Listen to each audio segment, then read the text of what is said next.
Welcome to PodCats. My name is Andrea Belme, and I'm here for a preseason interview with baseball Coach Brad Gyorkos. Thank you so much for being here. How are you doing today? I am great. How are you? I'm good. I'm excited. So my first question for you is, the Heart of America Conference is one of the most talented and difficult conferences in the country. Obviously, you want to win in these first 3 weeks, but what do you need to see in order to feel like the guys are ready for a conference stretch?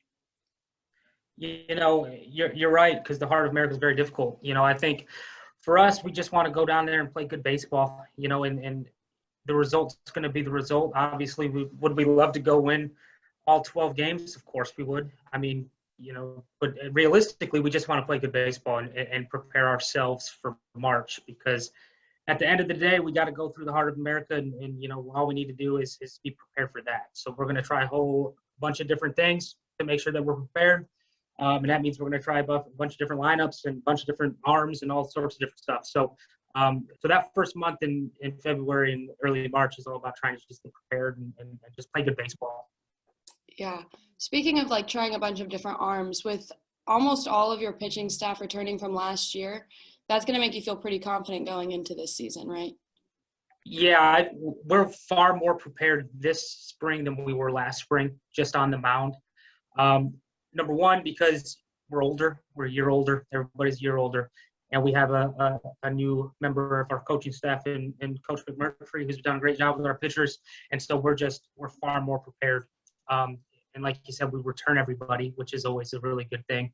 And we brought in a lot of new guys, too, that I think are going to be able to step up.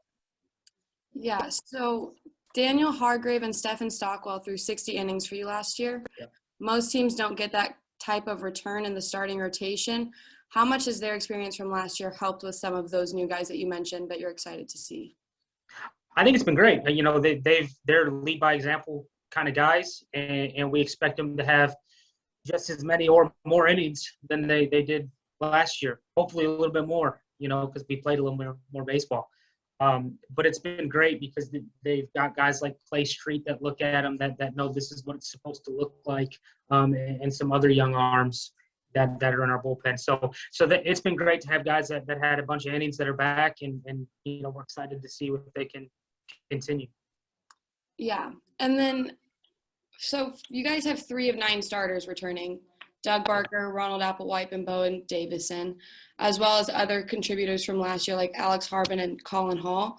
With so many new guys in the lineup this year, what's the difference between this year's offense and the previous years you've been here? The difference between last year and this year, we're still going to be able to score runs, but it's just going to look different. Last year we could hit the ball over the fence, and we could hit, more doubles and do some different stuff. This year, it's just going to be a little more small ball-y. We might have to hit and run more often. We might have to bunt more often. And with that said, they might score 13 randomly one day. I don't really know what they're going to give us. So, but like you said, we return. Doug Barker will be an everyday guy again. Ron will be an everyday guy. Alex Harbin will play more this year than he did last year. He's coming off an injury last year, so now he'll be in the lineup every day. But I think, middle of our lineup will be very similar as it was last year. The bottom half of our order is going to have to step up and contribute far more often this year than they did last year. So I think it's all dependent on how they do and turn our lineup over. And if they do a good job, I think we'll score just as many runs as we did last year, just differently, if that makes sense. Yeah. I mean, with that, though, you also added a big-time transfer at semester with the addition of Andrew Fay, who's going to play shortstop and be a weekend rotation guy. With the addition of him, does that feel like a big boost? And how does he fit into the team?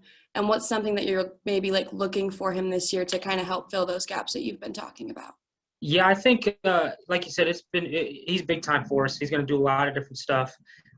What he adds to our lineup is he's left-handed, which helps us offensively. We don't have – I mean, if I were to run a starting lineup out there today, we might not have one left-handed hitter without him. And so it just changes the dynamic of what our lineup's going to look like, because he runs well and he can hit for power. And he's been able to step in, and it feels like he's been here for 6 months already, and it's nice because he was a junior college guy before he went to McKendree, so So he gets it, and he's been through it, and he's from John Wood, so he's familiar with the area, and he's familiar with some of our guys. So he's been able to step in right away and bring some leadership to the middle of our infield, which we don't have because everybody else up there doesn't have much college experience at all. We've got some freshmen. We have a transfer who went to Wabanzi, and Ryan Toysher, who also didn't play at all really because of COVID. So we've got a bunch of guys that are young, and Andrew Fay's been able to step up with some leadership and some experience, which we needed. That's exciting. It sounds like he could be a really good addition to the team this year. And with that, you also have some older guys on the team, and you're going to have a lot of freshmen, like you mentioned, playing in Jordan Scott, Joseph Johnston, and Clay Street. It's obviously their first college season. What's some realistic expectations for them? And how much do you rely on those older guys outside of Andrew Fay to help them out throughout the season? Yeah, we like you said, we're going to have some young guys that we're going to throw them into the fire and see if they can handle it. What I would tell them is just to be themselves. Yeah, I'm not expecting them to be anything that they're not. Like, I just want them to go play and have fun, and they're going to make mistakes, and the game's going to speed up on them, and that's okay. And I still trust them, and I know they're going to do a really good job, and they know that they've got people like Doug Barker on the infield that are going to be able to look them in the eyes and say, it's okay, man. Like, this is baseball. You're going to make mistakes, but we're going to move on. And so it's been really good to have older guys with the young guys, just because it teaches them, shows them, number one, what it's supposed to look like. And then number two, just, hey, this guy's going to make mistakes as well. I'm going to survive. It's going to be okay. And I think with the older infielders, with JJ and Jay Scott, that those guys will be able to kind of get into a groove quicker than if it was just 4 freshmen on the infield. Yeah, for sure. I mean, I know that older players play a big role in that in basically every sport, especially in college. And we've talked a lot about the key returners and some of the young guys, but who is somebody that is flying under the radar that fans may not know much about, or could have some key contributions on this team, both on the mound and at the plate? What do you think? Yeah, there's some guys offensively that have really impressed me in the early winter here, and I'll give you a couple names. I think Kelly Price in the outfield has got a chance to be pretty good and hit for us, and same with Coy Smith out there. So we've got about 5 outfielders right now that I think can do a really good job, and those 2 right there are guys that have done pretty well, and I expect them to find some time on the field, whether it be in right field, or DHing or somewhere around there. Brian Barreto behind the plate is a new kid. Him and Max Stewart back there, I think both can help. Colin Hall right now has won the job back there as of today, and the other 2, I think, have an opportunity to step up and swing the bat at a high level. When it comes to the mound, some guys that are going to help us is Dax Fleury, which he's stepped up and he's going to start for us. Out of the bullpen, you'll see arms, like the freshman Clay Street and Anthony Rebase, who's a freshman, who's gonna pitch for us, and so those are some under the radar guys that I think are going to do pretty well. Jordan Isham's still on our baseball program, and he's coming off of an arm injury. And if he comes back the way we think he should, we think that he'll be a good bullpen arm for us as well. It's exciting. It does sound like you guys have a lot of depth in your lineup right now, which is super exciting going into baseball season, because anything could happen at any time in the season. And last year, defensively, you guys had the 5th best defensive fielding percentage and the 3rd best during conference play. What do you guys have to do to continue to play really good defense and to even make a push for the top spot in the conference? And is there anybody in particular that you look forward to being the leader out there defensively? Yeah, and to be honest with you, those numbers, when I first saw them last year, they kind of shocked me, because expectation-wise, that we didn't get to where I thought we should have been. Mm-hmm. But this year, the simple key to it is just playing catch. It's a basic, and I know you understand, playing catch is the most important part of our sport. So if we do that at a high level, I think we'll be okay. On the infield defensively, Doug Barker's our leader. And he'll play 3rd base, and I expect him to be a top 5 defender in our league. In our outfield, Alex Harper's going to play center field right now for us, and he's going to be able to go get it. I think all of our outfielders can go catch it, but, our leader defensively has got to be Doug Barker, and then behind the plate, Colin Hall, who catches the crap out of it. So he's done a really good job for us. But for us to just, kind of take the next step, it's just making routine plays and making them look routine.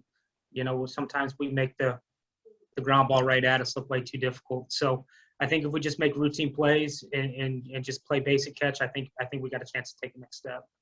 Yeah. I mean, my dad always said, catch the ball, throw the ball, and you're going to be successful. That's all. It's a pretty simple sport at the end of the day, isn't it?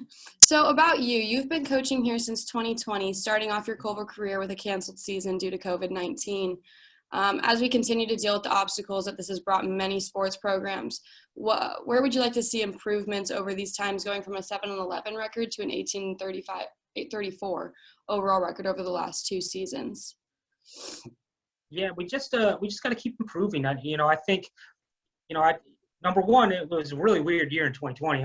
I got the job late in 2019, didn't know our baseball team really at all, and then it got canceled. So, once we started getting into our recruiting cycle and bringing in our guys that we recruited, and everybody that I inherited is also my guy now. In the first year, it was kind of where we were butting heads a lot. Nobody really knew who I was, so it was very difficult to kind of get it off the ground.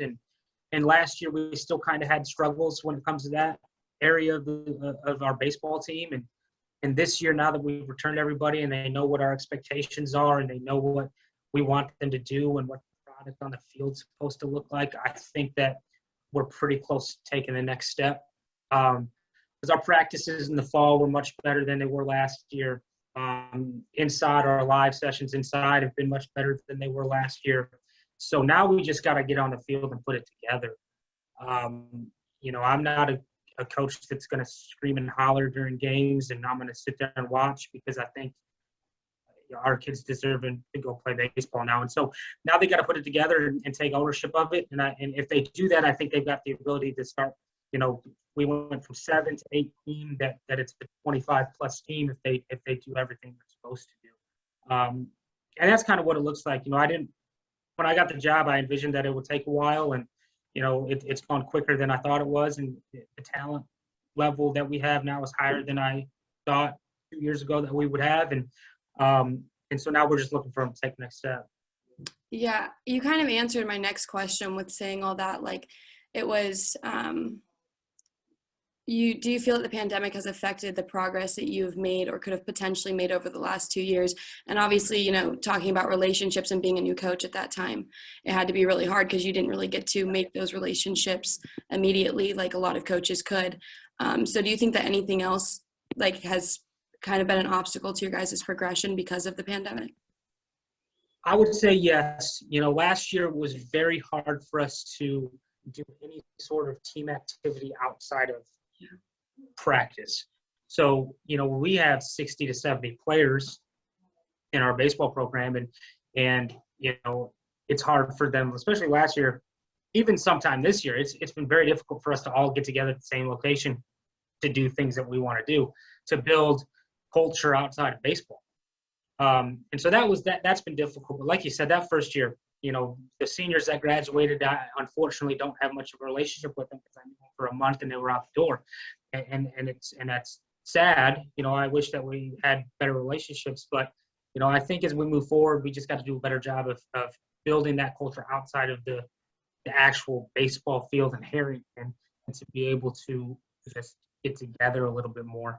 And so I would say that's the one thing that COVID has really impacted with a lot of sports on this campus, not just us, of getting together and actually being friends outside of baseball and other sports. Yeah, it can be really difficult right now. And it's frustrating, but I mean, I think that we're doing the best that we can, and that's all we can do right now. Agree. And hopefully it just calms down over these next couple years. I hope so. Me too. So while I was doing my research, I did notice that you are a Culver Stockton College baseball alumni. Do you feel that this gives you any kind of advantage in your coaching skills here? And do you implement any of the skills that you learned from your playing career here? I think it helps me recruiting wise, because I can relate to the student and give them a little bit of more background on what to expect. I was a junior college player. I went to Rock Valley College and then came here. And, as a junior college guy, you're a little bit older when you show up. So, I don't have much experience as a freshman on a college campus. So, but I could still give the insights on, everything else really, so that's helped me a lot. I think playing wise, I didn't take much knowledge from a player to here, because it was about 6 years in between, 5 or so years in between graduating for when I got the job, about 4.5. And, Coach Cox was my head coach, and I loved him to death, but it was a little more old school, and I don't know if it would relate to the players that we have today.